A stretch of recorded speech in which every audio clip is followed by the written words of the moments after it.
I'm Eric Loy, and welcome to Eric Loy Interviews. On this podcast, we talk with folks from the VTuber community on their channels, their talents, their stories, where they come from, and their plans for the future. Kokoro Hana has joined us. Hi. Hello. Pleasure to see you here. Yeah. I appreciate you coming on. And I know that you're very busy. I also know that you're extremely talented. But if you could, please introduce yourself to everybody. Alrighty. Hello, everyone. The name is Kokoro Hana, but everybody calls me Coco throughout all corners of the internet. I'm a Sakura Panda VTuber who's a variety streamer, does everything with the community whenever I can. And express my own interest every now and then.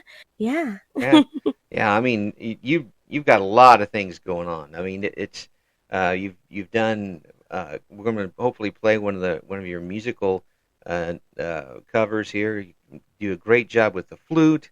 You are a singer, though we haven't heard that yet. Maybe we'll get that out of you sometime in the future.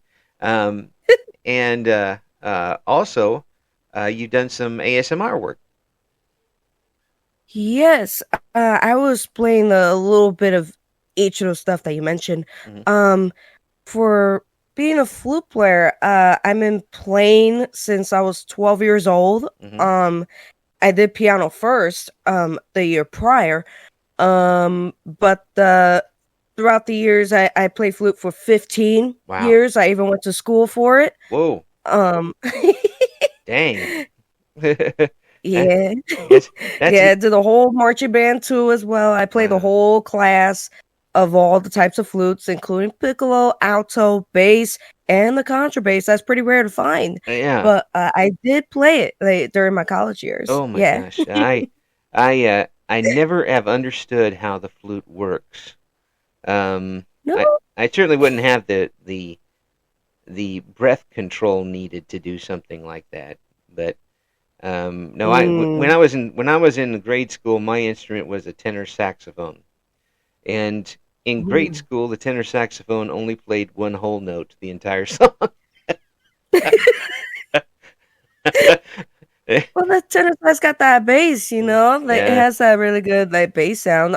Unless you play it in a concert band, then we'll showcase like just a little bit. No, it was just one whole note. Usually, I had to go home and practice that for an hour. I'm like, yeah, I'm not practicing a whole note for an hour. That's not going to happen. That's not. Yeah. Anyway, enough about me. Let's talk about how you got started on VTubing. With all these things that you've got going on, why VTubing, and when did you get started? Okay, so the way I started like VTubing, I didn't really know what it was until 2021 actually, because the years prior I was binge watching a bunch of YouTubers, especially CDogVA, because I really like his content and still do to this day. Right. But then the one day he was doing a specific video, which I won't mention, and he invited Iron Mouse to come in to do a little part with him, and I was like, who is this? What's this? What is that? What kind of model is this? Like, can people do that? Like, what? Like, she almost looked like a pink version of Hasune Miku. Like, I was freaking out, like happy wise. Like, I was freaking out being happy. But then, like, I seen Iron Mouse like collab with CDogVA for a while with a couple of videos. I was shocked. And I was like, oh my God, people can do this? And then ever since Iron Mouse came out, then my favorite Oshi of all time, Monarch or Amelie, became a VTuber as well in 2021. And I was like, what the frick? You can do that? And I became more of a fan of Monarch being a VTuber. So then I see more people pop up with being a VTuber at the time, and I was a YouTuber like back then, making my own videos in my other account. Right. And then like I had a group of friends. We were like, hey, we think VTubing is cool, and Coco, I bet you will enjoy as well. Why don't you start a VTuber account? why don't we try it as a group of friends, just enjoying it within our time? Let's do it. And I'm like, sure. We talked about it, but we waited. Yeah. We waited from I think we had that discussion back on, I would say, the end of 2022, but then I finally made that decision back in February 2023, and I was like, you know what, frick it, let me get a model from Booth, let me start up all my accounts. I think we'll try it. We'll try as a group of friends, and made my debut back in March 2023, Hmm. and kept up with it ever since, with a lot Cool. of scuff, of course. Well, did your friends keep up with it too, or did they just, like leave it to you? No, no, like most of my friends like kept up with it as well. They will stream like sporadically as well. For me, I have a set schedule. If Yeah. I don't have a set schedule, I'll fall. So yeah. You ought to check out what Coco's got going on, because there's a lot of things that Coco is able to do. We talked about a couple of them, but you, well, I mean, there's so many things that you've got going on here that I think is amazing. Not only are very talented with the flute, but you're doing some voice acting too. Yes, sir, I do. I am an indie voice actor. Hmm. As well as from time to time, I would do a bit of ASMR, like only the comfort ones, Hmm. SFW. Right. Um, and as of right now, I'm trying to learn how to do animation and video games Mm. voice acting, Yeah. because it's sort of different than what I do on my free time. Right. So I took like a bunch of classes from Casting Call Club. I took another class from Chuck Huber, like the legend VA Hmm. in the industry. Pretty soon I might take another class, maybe either from Steve Bloom or from this other guy named Joe. But Joe, he's supposed to be like the voice of some other characters that he's known for, but he's offering classes. Steve Bloom is offering classes. Maybe Cassandra Lewis, she offered classes as well. But Hmm. yeah, I'm trying to break out of just voicing projects from YouTube or any comments or whatnot to actually start trying to do animation and video game voice acting. So I'm gonna learn. I'm gonna learn. That's cool. That's great that you're really willing to go out that extra mile for it, because given the way things are today, in the obviously the technology is there for it. You don't have to fly all the way to Los Angeles or Tokyo or wherever for these things. You can do it at home if you have the right equipment. Because it was like so limited before, Mm-hmm. and they will keep to X amount of people that they will hire. But these days we got the internet, people are working from home, people can actually build in the home studio that fits their needs. And Mm-hmm. you know what, as long as you got good internet, a good recording system, and you're willing to work, then of course they will hire you. That's Then you cool. don't need to travel to LA or Texas or even New York Yeah. just to do the work, Yeah. unless they tell you to. But otherwise, yeah, you could do it at the comfort of your own home, and as long as you put in the work, you get your job done. I envy all of you folks who are doing that, because I can't do that to save my life. I, I just Oh, why now not? I just did the radio stuff, and use, I have the radio a voice guy. That's what I would do, but I can't. First of all, I can't act, which that's one thing. I don't think people realize that voice acting involves acting, not just saying your lines. it Well, if I were to flatter you for a bit, you do got a good voice for radio. Like, it's a voice acting gig on its own. Think about it. mm, Your voice is actually like a personality, like within it, and people are tuned to you, talking. So, technically, you do got what it takes, dude. oh, thank you so much. Hey, I, you're welcome. I Like, just don't want to like downgrade yourself on that. Like, radio, like voice hosting is technically like a type of voice acting, because some people will look for a radio person to come voice for something. Yeah, yeah. Well, Like, if you they never need know. one, I did it for 35 years, so they can. I do have the background in it. It's just a question if anybody wants to deal with the old man that comes with it is the difference. So so I looking at your Twitch channel, I see the words part time singer. So Ah, uh-huh. okay.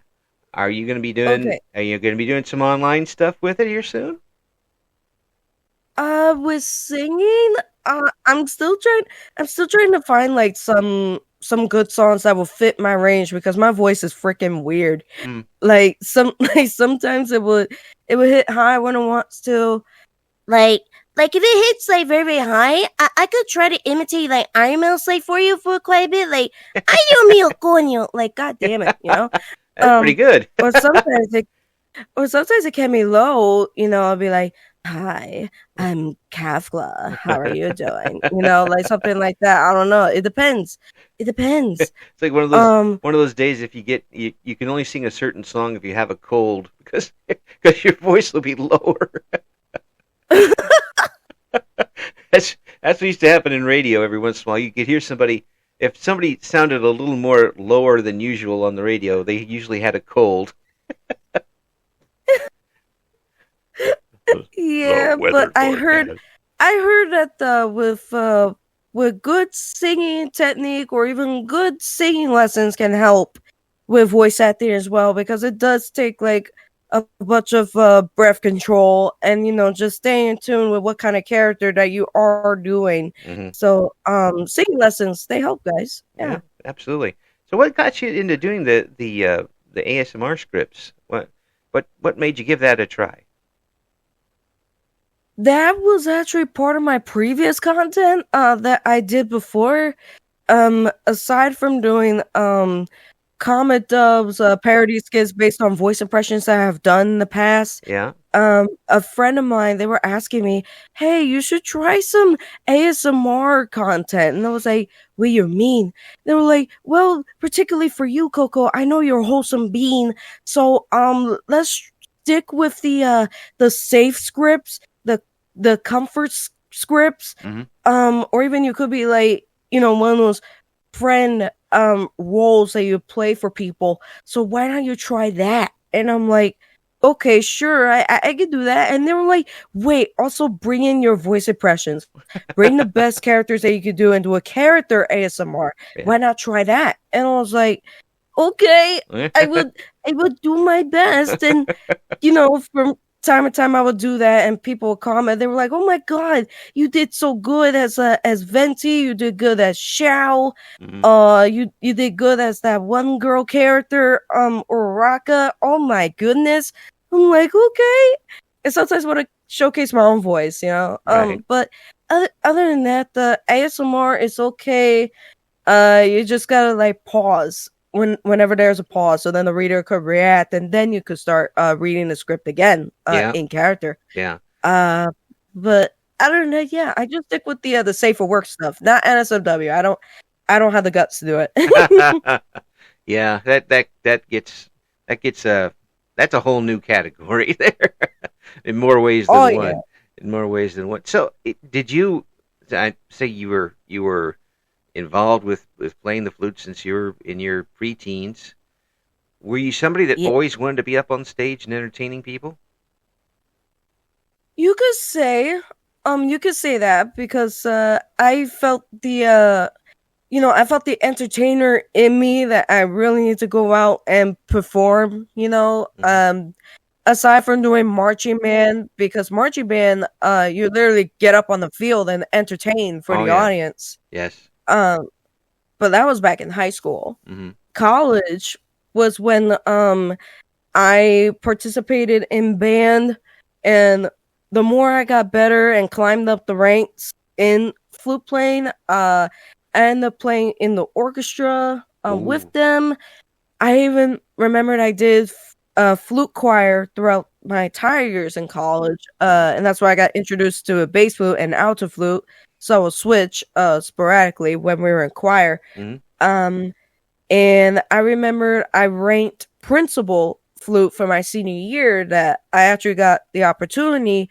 to play for a theater show Ooh. and be principal flute there. I believe the show is called Pirates of Penzance. Mm-hmm. If you don't know what that is, like at least watch a couple of YouTube videos because that show is actually really really good. Uh, Um don't watch the movie though. and I would. yes. I remember the movie. It wasn't that good. um and then like I remembered I did the impossible. I told my flute teacher at the time, I was like, hey, I want to try being a flute soloist with the orchestra. Can I do it? And she was like, well, as long as you practice throughout the summer Mm-hmm. and you diligently, practice this song and analyze it throughout the entire year, I'll consider it. I'm like, okay, bet, I'll do it. And, the months went by and I went ahead and auditioned with a scuff pianist. but but we pulled through. We pulled through the audition. And That's January 2017 arrived and they were like, "Hey, Coco, you did it. You're one of the winners. Let's go." And I was like, "What? Are you kidding me?" And you know, I I went out to perform my solo with the orchestra in March 2017. It felt great. I memorized the entire thing. And never in my life I memorized a piece like that. oh. But oh my gosh. Well, you'd worked on it for so long. I mean, that what I'm getting here is you're somebody that if somebody gives you a challenge, you take it and you do it. Mhm. Like, even though sometimes I would feel like, you know, shy or sometimes I feel like taken aback like to it. I'm like, I don't know if I could do it. But like if there were some people out there that are like, you can do it, like having a support system, then I'm like, okay, I get the confidence. Okay, I got this. But I can tell you at the time that aside from doing my bachelor's degree and trying to get my master's degree up before COVID hit and I couldn't afford to go to school anymore. Mm, Um, I I did end up doing a bit of performances here and there with two churches that I was a part of well, in my hometown. So I practiced with them. Like did a couple of shows with them. In my master's degree program, I did participate in flute choir.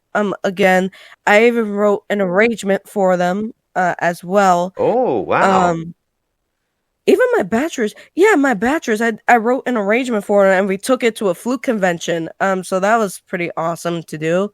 Had my name showcased in the flute convention. That was that really nice. man alive. Um, I'm just getting knocked on my keister with all this stuff that you're doing. I mean, it's pretty amazing here, and yet you still call yourself a full-time introvert.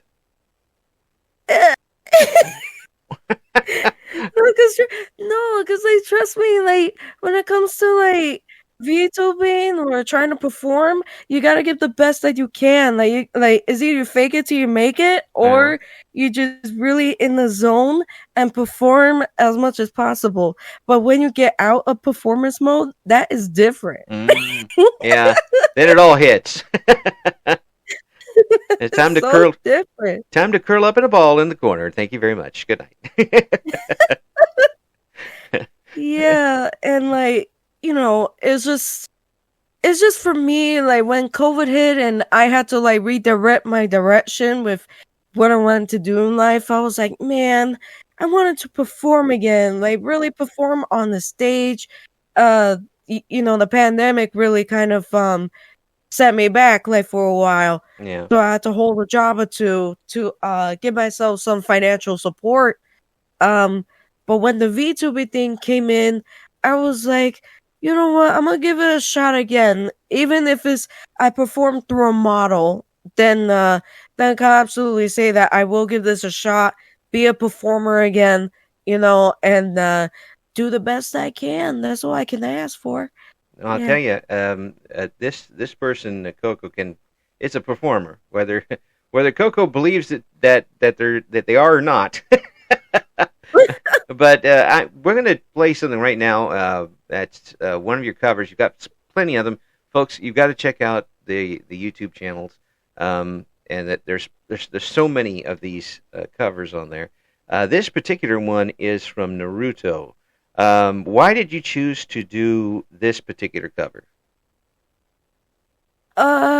Reason why I did that cover, specifically Bluebird, is because it's a very good song. I really like Naruto for a while, Mm-hmm. and the most biggest influence was when I was repeatedly hearing Amalie slash Monarch sing the song for her channel, Mm-hmm. and I was like, you know what, I'm gonna try to do it too, but not singing, but I will try flute on it and see how it goes. Yeah, well, And yeah, yeah, I went ahead and did a cover. yeah, it's gonna speak for itself here. So we're gonna play it right now. This is A bluebird. Bluebird. Oh, what a mind I don't have. Bluebird from Naruto, and it's from Coco here on Eric Loy Interview.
There you have it, folks. And I told you what Coco could do, and you heard it. When you record something and then you hear it back, are you the type of person who's not satisfied with it? You want to redo it? Are you amazed that was you doing it? What's your feeling when you hear it back? Okay, this would take me to my practice sessions. Oh. Um, Usually what I do is I record multiple times, depending on the certain phrases. If a particular phrase sounds fine, then I'll leave it alone. But if it's another phrase which I still have a hard time, I will practice it over and over and over again until I get it right. Um, and then I'll just like mesh the parts together, Hmm. edit it, and then just put it out as a video. But if I feel like the song is you know, easy for me to do in one take, I'll do it in one take. But if the song is very difficult, I'm gonna have to like chunk it down to different phrases and edit it in. Well, that's done by Yeah. everybody. That's not. You people would be surprised to hear how songs are actually recorded. Yeah. They usually go. They don't sit there and do the entire thing over and over again. For crying out loud, the Oh Beatles. no. The Beatles. If you look at the White Album, there is nothing on that album that was recorded in one take. Believe me, they they went Oh crazy god. with that one. Um, again, wonderful covers. Check out the website. We'll have the links in the description for this particular interview. Let's talk about what's going on your channel with games that you're playing. What do you usually have up there? I am a variety streamer. I usually try to switch around between different categories of games. Mm, From what I observed is that a lot of people come in for my Pokemon Unite streams, mm, or even just Pokemon in general. yeah. Uh, because I am a huge fan of Pokemon since I was a child, and yeah, every time people would, see me play Pokemon Unite, they're like, "Can I join and play?" I'm like, "Yeah, come in. It's a community event. Let's go. We'll play some Pokemon Unite." Um, I'm not a rank person. I can't play rank for save my life. So we always play casual with the community. Um, and Pokemon Scarlet right now, I am doing shiny hunting because I'm learning how to do shiny hunting. Mhm. And the community is like very, very nice. They offer advice. They will make sandwiches with me. They were like, "Here, Coco, have fun. We made you a sandwich. You could go ahead and use this sandwich type to get the Pokemon you want. Go." And I'm like, "Okay, cool. Thank you guys. I appreciate it." Um, as for other games, usually it's a mix between playing horror games like or shooting games or even what's other games like puzzle games like from time to time. Yeah, I'll yeah, switch it around. yeah. Um but yeah, I sometimes feel bad because I was like, I know I keep switching different stuff around because I want to test out how I feel about it as well as how you guys feel about it. Mm. And the people will tell me, "You do what you want, Coco. We're here for you no matter what." And I'm like, "Okay." Just stick the lip out a little bit. We're okay. Well, the fact is they're coming back for you no matter what you're doing, and that's got to be a tremendous feeling for you. It is like it's like I'm not stuck to a niche like type of game or activity that we're gonna do. And the community is just very, very nice. They were like, "Coco, as long as you're having fun up there, we're having fun too. Don't worry about it, okay?" And I'm like, "Okay, as long as they torture me. If they torture me and call me that I'm friendly fire in shooting games, Yeah. or they tell me not to simp whenever I'm playing Baldur's Gate, then they're having fun." Well, I'm having fun talking with you too. I really do appreciate you coming on. And again, multi-talented folks. You've got to check out what Coco's got going on. We'll have the links to the all sorts of different websites because there's a lot of them in the Oh god. description because Coco is Yeah. everywhere, which would be a great T-shirt. You Yeah. should market. Coco is Oh my. everywhere on the T-shirt. Before we take off, I want to ask you one more thing. What do you Mhm. want to do on your channel that you haven't done yet? Honestly, the one dream that I have is to actually perform in concert. Mm, Um But because I seen a bunch of VTubers, they will do a singing concert all the time, and I'm like, props to you, it's fantastic. Unfortunately, I can't really sing that well, but would it be awesome if we do a flute concert in Hmm. VTuber form? Hmm. That would be great, you know. Yeah. If one day I will do something like that, or even get myself showcased with that flute guy from the video game orchestra awards. That'd be freaking funny. That would be great. If I was to be alongside flute guy, that would be amazing. Goals right there. Well, Um, yeah. but as for streams itself, well, you'll see more content along the way when I get my 2.0 model started. Mm. Then more things are yet to come. So just stick around. My new model will be coming out soon. Yeah. Well, you let us know so we can update everybody. Okay, we'll come back and tell people what's going on and give them an update. Plus, if you need a veteran announcer to announce your concert, I am free most days. Heck yeah. I'll keep you in mind, dude. Yeah. I appreciate it. Thank you so much for coming on, and we'll get you back when some of these big projects of yours come through. Let us know, and we'll do a quick update for everybody. Okay? Of course. Thank you. Thank you for having me on. I really do appreciate it. It's an honor to do a VTuber interview like this. It's such a long time. Yeah. Thank you for listening to Eric Loy Interviews. Join us again next time when we talk to another member of the always interesting VTuber community.